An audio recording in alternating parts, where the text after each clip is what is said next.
உலக தமிழ் உறவுகளுக்கு அன்பு வணக்கம். நான் இலங்கையிலிருந்து மைசூரன் தீபன். அதாவது ஒரு இசையை கற்பதற்கு அல்லது ஒரு வோக்கல் ஒரு பாடலை சிறப்பாக பாடுவதற்கு ஒரு பயிற்சி எடுக்கிறார்களா நீங்க? உங்களுக்கான டிப்ஸ் ஆகும்.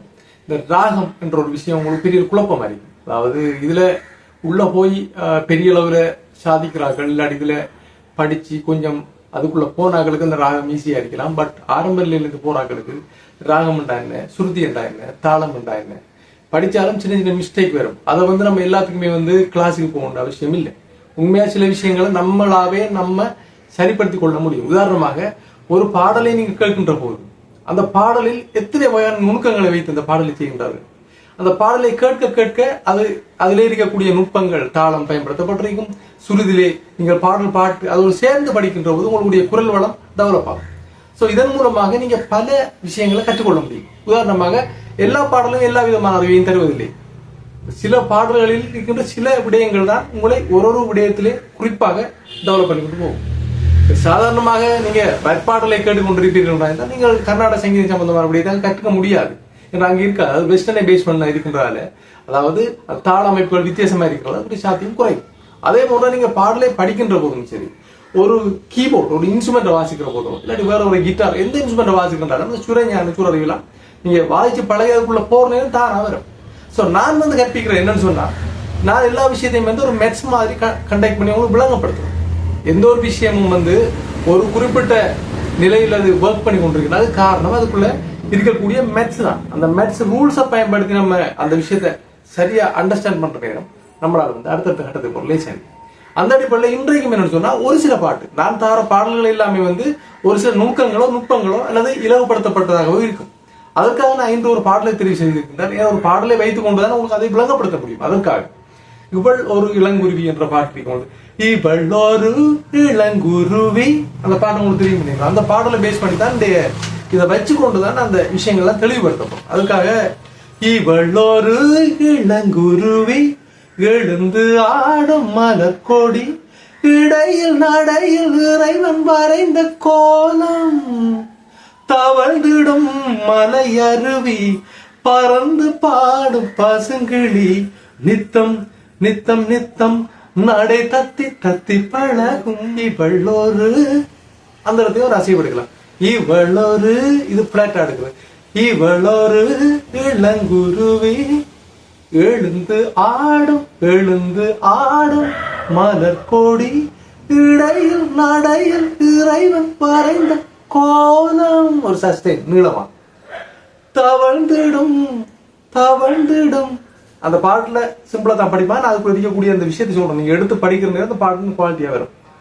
தவழ்ந்திடும் மலை அருவி பறந்து பாடும் பசுங்களி நித்தம் நடை நித்தம் நித்தம் நித்தம் நடை தத்தி தத்தி பழகும்.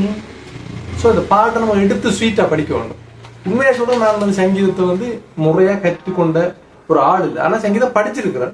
நேரடியா முறையா ஒரு டீச்சர்கிட்ட போய் படிச்சு நான் வரல. ஸோ இந்த பாட்டு அடிக்கக்கூடிய இந்த நுட்பங்கள் இதுல பாருங்க. இந்த பல்லவியில ஆரம்பிக்கக்கூடிய இருக்கிற ஸ்வீட்டை விட கால் போகும் போக்கில் அந்த இடத்துல ஒரு ஸ்வீட் வருது. இங்க பாருங்க, அடுத்த நீண்ட தூரம் ஓடும் மேகம் யாரை தேடுதோ என்ன ஸ்வீட்டான மாதிரி. அப்ப அந்த ஸ்வீட்னஸ் எங்க இருக்குன்னு சொன்னா சரணத்துல பின்னுக்கு இருக்குது. ஸோ இதை நீங்க கவனிக்க வேண்டும். ஸோ இது எப்படி இருந்தாலும் இந்த பாட்டு ஒரு சிறப்பான ஒரு பாட்டு இல்லையா. இந்த பாட்டை நம்ம அனலைஸ் பண்ண போறோம்.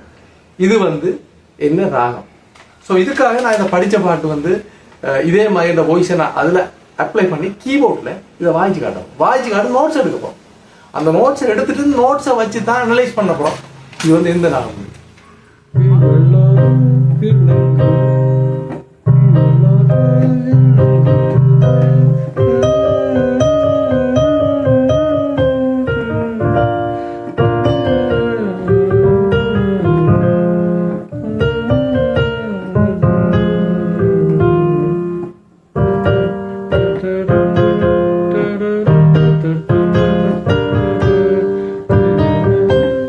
ஸோ மொத்தத்தில் வரக்கூடிய கோட்ஸை நான் இப்போ ப்ளே பண்ணி பார்த்ததுல C minor, B flat major, A flat major, F minor, E flat major. So மொத்தம் 5 கோட் இருக்குது. 5 கோட்டையும் வச்சுக்கொண்டு நீங்கள் பாவிக்கலாம். உதாரணத்துக்கு சி மேஜர் ஒன்று வரும், அடுத்த பி ஃபிளாட் மேஜர் வரும், அடுத்தது ஏ ஃபிளாட் மேஜர் வரும், அதுக்கு பிறகு எஃப் மைனர் வரும், அதுக்கு பிறகு இ ஃபிளாட் மேஜர் வரும்.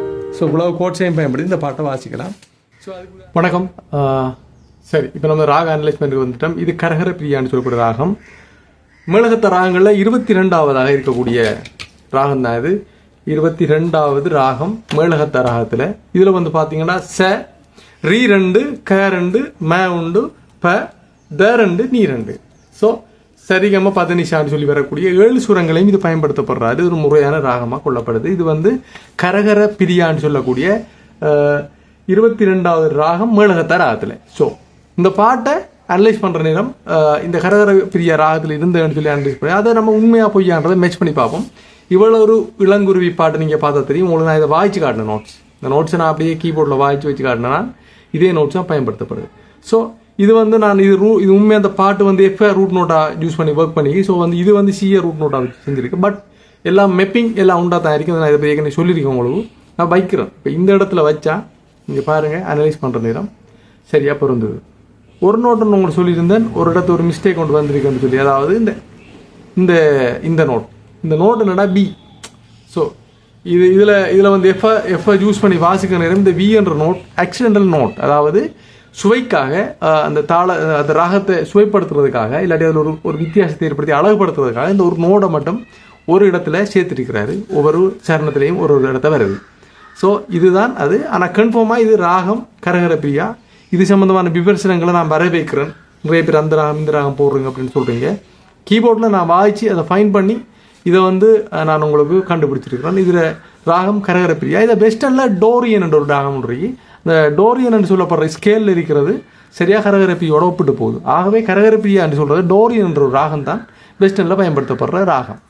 நான் நினைக்கிறேன் உங்களுக்கு ஒன்றுமே புரியாமல் இருந்த, உங்களுக்கு ஒன்றுமே தெரியாமல் இருந்திருந்தா, உங்களுக்கு ஏதாவது ஒரு விஷயம் இந்த இன்ஃபர்மேஷன் ஒரு ஒரு ஏதோ ஸ்டார்ட் அப் இல்லை இதை எப்படி கொண்டு போகிறேன் ஏதாவது ஒரு ஐடியாவை எடுத்த உடனே நம்ம எல்லாரும் பறக்க முடியாது. அதில் உங்களுக்கு எக்ஸ்பீரியன்ஸ் இருக்கும். அது போல நீங்கள் சின்ன சின்ன சின்ன சின்ன பிட்டாக சேர்க்கிற விஷயம் தான் கூட நீங்கள் நாளைக்கு நல்ல இடத்துல கொண்டு சேர்க்கும். ஆகவே இந்த வீடியோவில் இருந்து உங்களை அனைவருக்கும் மனமார்ந்த நன்றி, வணக்கம், வாழ்த்துக்கள்.